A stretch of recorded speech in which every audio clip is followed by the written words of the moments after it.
Hi, welcome to the Chazz Palminteri podcast. The first thing I want to tell you is the one-man show, the original one-man show, A Bronx Tale, started it all back in 1989.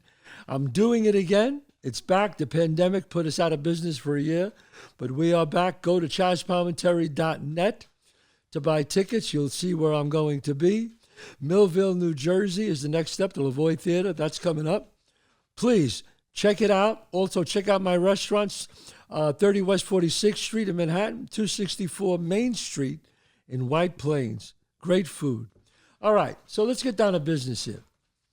Today, this episode's going to be a little, controversial, I should say, maybe. I don't know. But let me tell you what I want to talk about. I want to talk about, don't you change that channel right now when I say it. I want to talk about death. Don't be a coward. Don't be a coward. If you shut it off, then I know you're a coward and you're not facing the truth. Okay? You know, I was watching something with Gary V, who's really just incredible. I think he's terrific. And somebody asked him, they said, inspire me. And he looked at the girl and he said, you're going to die. And she smiled and kissed him and said, thank you. And I looked at that and I said, wow. Because I understood what he said. I totally understood what he said. You know, when you get older, you understand these things. When you're young, you don't think about death. Death? Well, what are you kidding? I'm going to live forever. And I think that's the problem with people. They think about it, but then it goes away. It just goes away. You don't want to think about it. But you know what? You should think about it. I mean, it shouldn't consume you, but you should think about it, because if you think about it, then you realize your time is limited here. Do you have dreams? Do you have aspirations? Do you have things you want to do? Is there something that you always wanted to do, but you never did it? Think about that. You know, me as an actor and as a writer, I have more plays and more movies that I want to write, more movies that I want to do, more parts that I want to play. What's your dream? What is your dream? Because one day you're going to die. Please don't change the channel now. Don't give up on me, you coward. Listen to this, because I think you'll probably feel better at the end of this. Because I know I did.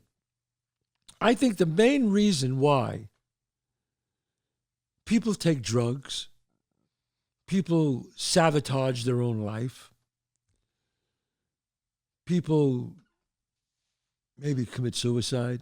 I'm not saying the only reason for all these things, but I'm saying a really main reason is that they're afraid to die and they won't confront it.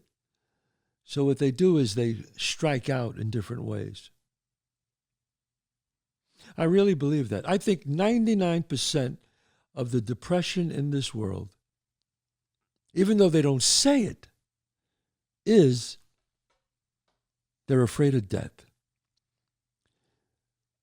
You know, there's a great book called, I can't think of, oh my God. But the first line in the book is, life is hard. When you realize it, it becomes easy. And I think that's true about death. Now, I view death as the ultimate gift, because imagine really having to do this forever. I view it as a superpower. I get to do all this stuff and then I get to disappear. Wow. That's Pimp, my producer, the homeless pimp who's a legend. Wow. I mean, that's a way to look at it. But see, people like me who are so fucking narcissistic and so fucking selfish, we want to live forever. How many years could you go before you're sick of everything? 150? I'd be sick of every food I could chew. I'm sick of everything now. I'd be sick of every person and their quirkiness. I'd be sick of everything by 150 Yeah, but years. by 150 years, I don't know. But think about it. I got to go, before I start getting sick of things, I got to go a good 500 years. 500? Oh, you really enjoy stuff.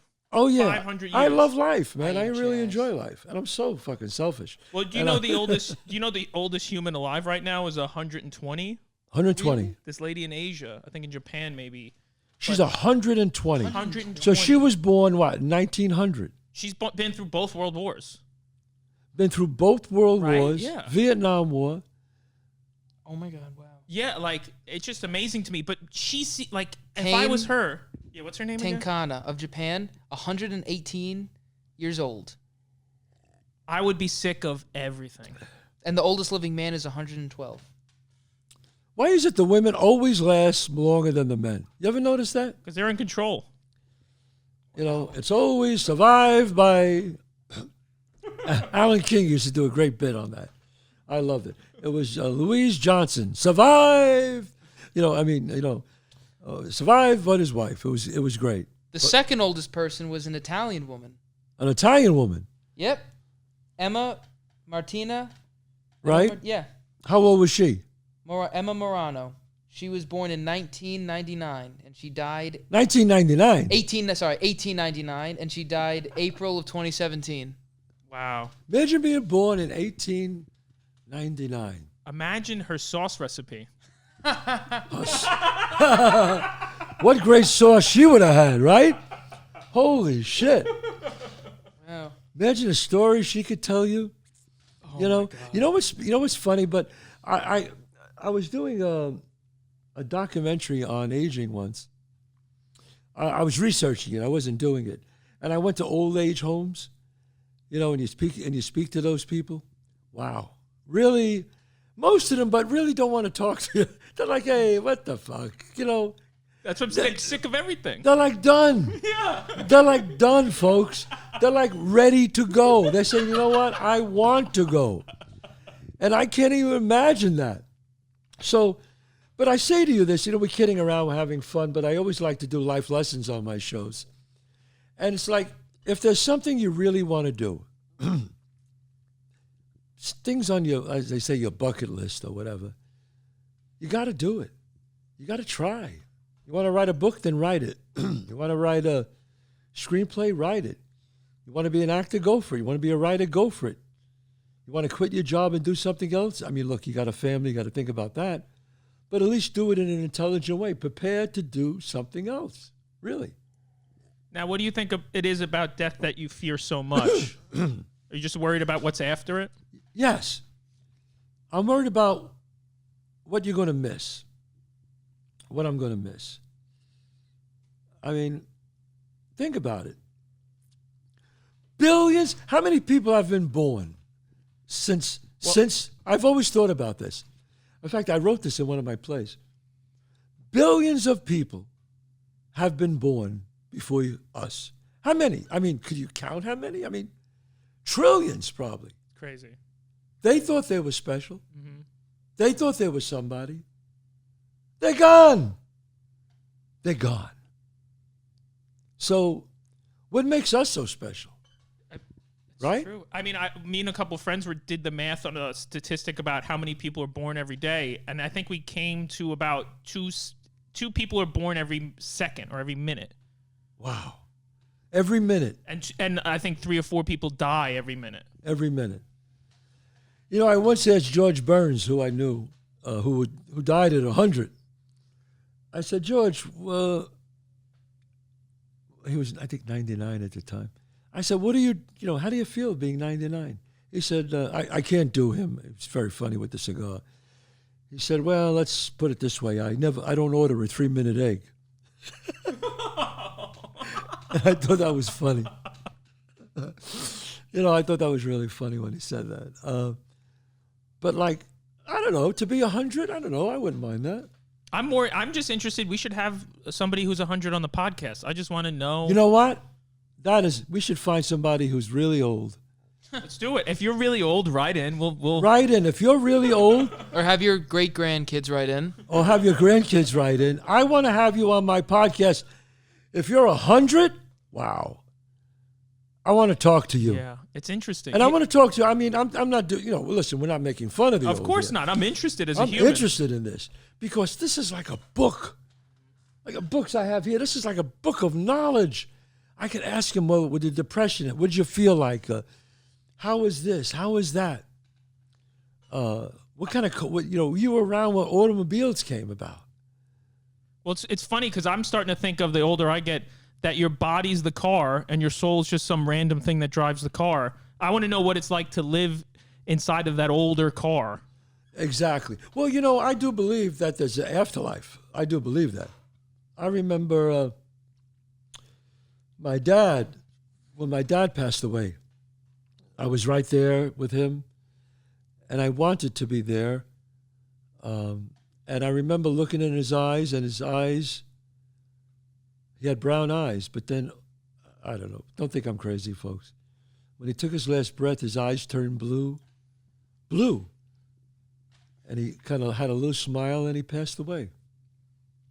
And I remember looking at him, and he was so appeased, and I kissed him on his forehead. And the person said to me, you have to sign the death certificate, So I turned my back to my father on the bed, and I signed the thing on the table there. And when I turned my back to my father, his eyes were brown again, and he wasn't there. Like I could feel he wasn't there.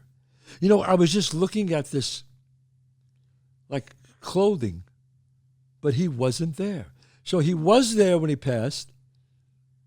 It took time, and then he left, the soul left, and then when I turned back, he was gone. And I believe that, folks. I believe you go someplace else. You really do. You go to another area and you wait for whatever, but you definitely go someplace else. Now, I know there's people out there, agnostic people, who say, no, you're dead, you're dead. And you know what? And if that works for them, that's fine. But I've seen things, felt things, saw things that I don't believe in that. I believe there are things. Have you ever had I've talked to a few hospice nurses who they witness death all of the time. Right. They've seen the minute the soul leaves the body so often that they're numb to it. And I've asked them if they believe in ghosts, and they really do, just based on near-death experiences. Have you ever had a near-death experience where you kind of start thinking really kind of psychedelic things? Well, I'll tell you a quick story. When 28 years ago, I had throat cancer. And they found a tumor in my neck. And a masseuse caught it in time. Imagine this. I was so lucky. A masseuse caught it. And I went into surgery 48 hours later. Tremendous surgeons at Cedars-Sinai in L.A. Guy named Dr. Gerald Burke. He was the head and neck. And I say, hey, Doc, if you're listening, thank you. He saved my life, but he saved so many lives back then. Great, great doctor, really brilliant. And anyway, I remember going into intensive care, and I remember there was my friend there, Joe, and my friend Stephen. My wife just took a break, and they said, look, go lay down, and they came in. She was with me all night. And my friend Joe, his mother just passed away 4 weeks before I got operated on. And he was crying every day about how much he missed his mother. And of course, it's his mom. But he was there, and I saw both of them. Then I just kind of went out. And I saw the whole room lit up in this white cloud. And in this white cloud, all of a sudden, I saw this woman's face. And she had these half-granny glasses on.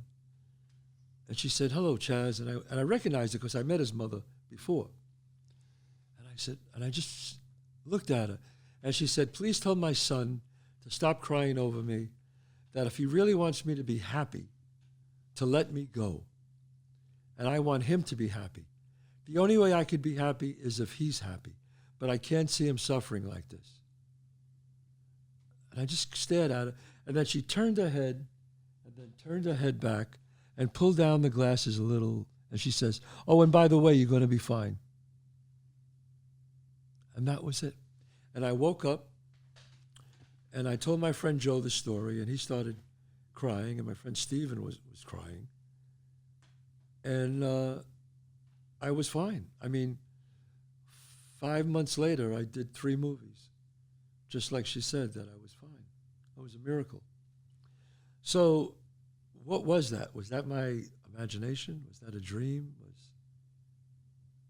It happened. I can only tell you what I saw. So I'm not afraid of death. I'm just afraid of what I'll miss. But I'm not afraid of death. And I think you should be either. Don't change that channel. I know some of you changed that channel already. You punks. You cowards.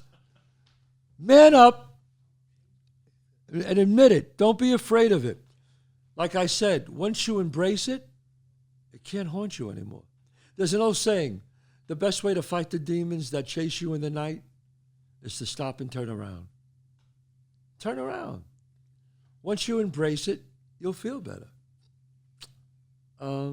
It's like I was telling you earlier, like I used to work as a kid in the funeral home. Oh, right. I used to carry the caskets for people who didn't have anyone else who was attending the mass, pretty much lonely people or people with very small families. Right. They would pay me to come just kind of attend the mass. And like, you know, death is kind of interesting. It's the only other time besides your wedding that you get this weird day dedicated to a celebration of yourself. And I don't know, I kind of like it. I think it's, even though it's so sad and everyone's afraid of it. I think it's 3 days. When you're born. When you're born. When you get baptized, when you get married, and when you say salud. It's the big 3.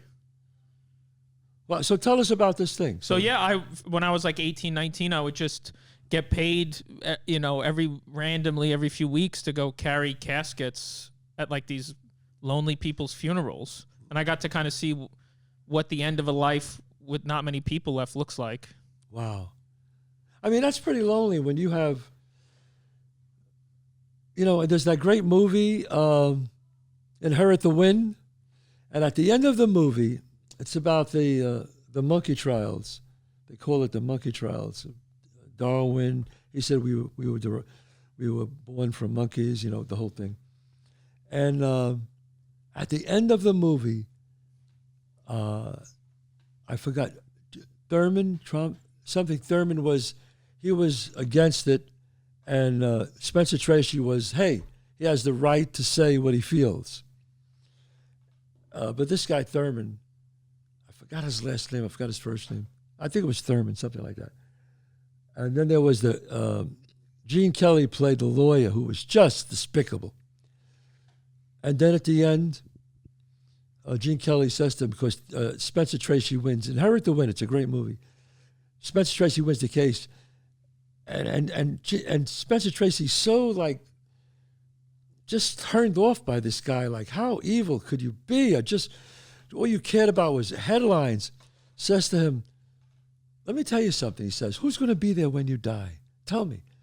There's going to be nobody there. You're a lonely, selfish person. Who's going to be there when you die? And G. Kelly looks at him and says, you'll be there. Wow. I know you will. Because that's my right. I mean, it was brilliant. Wow. The way they did it. So, but not everything is a movie, folks. So I tell you, make friends. Make friends. Live a happy life. But don't be afraid of it. It's okay. Take care of yourself. Eat right, exercise, do your health. Take care of your health. Fall in love. Meet a girl. What's that? That's a Cat Stevens song. Someday you'll get married. Look at me, I am young. You know what? That's a great song. Father and Son, Cat Stevens. Great song. But he talks about that in the song. Fall in love, get married. Now, you made a documentary about aging. I love aging. I didn't make a documentary. I did research on it. We never made the documentary. I think you should. I think it's so fun. It's awesome. Right. What was your take on it? What do you feel about aging? It's like erosion for people. Right. Well, the first thing I could tell you about old age homes are there are no fat people. No fat people. You never see a fat person who's in their 90s, 100. It doesn't happen. There's all these very small, thin people. They're just walking, you know, they're very thin and kind of like, so that should tell you right there. You know, there's a lot of people that say, well, eat that, don't eat that, eat that. I can tell you one thing. The research I did, not one fat person. I didn't see some. Did you ever see like a fat 95-year-old? I'm going to keep my eyes out now. I got to. I'm telling it doesn't happen. Pimp, it doesn't happen. I'm telling you. There are no fat old people. So I got to tell you, cut down on the calories, folks. Cut down. But be happy and enjoy life. Life is to be enjoyed. If you find somebody and want to get married, great. Some people like to live alone. Some people like to be alone, and that's okay. No one has to get married. Not everybody wants kids. Some people don't want kids. That's fine too. But that's the beauty of life. Live your life the way you see fit, the way you feel it's right. But here's the key. Don't be afraid when it's over. Don't be afraid of it. Because sometimes the more you think about it, the more you project all these terrible things, it's the positive side of it. Think about it as the positive side. Write that book. Write that screenplay. Change your job. If you're with somebody that makes you unhappy, get out. Get out. It's always the same. The devil you know is better than the devil you don't know. Well, you know what? When you have fear, that's a good sign. Nothing grows in the comfort zone. Remember that, folks. Nothing. The more comfortable you are, the more you're probably not growing. We only learn from our failures, from our mistakes. That's why I thought it was brilliant what Gary Vee said to that girl. He said, "You're going to die." And she understood it right away. And she was a young girl. So I have to say that she got it. But you don't expect young people to really understand that. Because when I was young and in my teens and 20s, even 30s, I thought, forget it, I'm going to be around forever. And do you ever notice the older you get, the faster the days go? Mm-hmm. When I was young, when we got off for the summer, it was forever. 3 months off for the summer was a lifetime. Now, it's a blip. A blip. Summers come, summers go, winters come. 4 seasons come, they go constantly. Right, Pim? I mean, for me, recently it's become, I've realized that this is all a chess match, me versus time, and I need to squeeze out all the life I can before time wins. Before time wins. Because time will eventually win. Always. Always wins. House always wins, right? The house always wins. And what's the house? The house is time. So, folks, thank you so much for joining this podcast. Don't be afraid. And if you hung up, if you change the channel, come on, watch it. Because it's about feel good. It's about making the use of time, folks. Come on. We're all in this together. All right? The house is going to win eventually. So let's go down with as many chips as we have. And what are those chips? Moments. Life is made of moments. At the end of your life, you just want more great moments than you had sad moments. Basically, that's it, right here. You wait. Better great moments, not too great sad moments. Okay? Chazz Palminteri Show, a new episode every Monday. Don't forget, you want to see my one-man show, the show that started it all, ChazzPalminteri.net is my schedule for the whole year. Come and see me. Say hello. If you see me in my restaurants, Chazz Palminteri's 30 West 46th Street and Chazz Palminteri's 264 Main Street. God bless you all. Good luck in your life.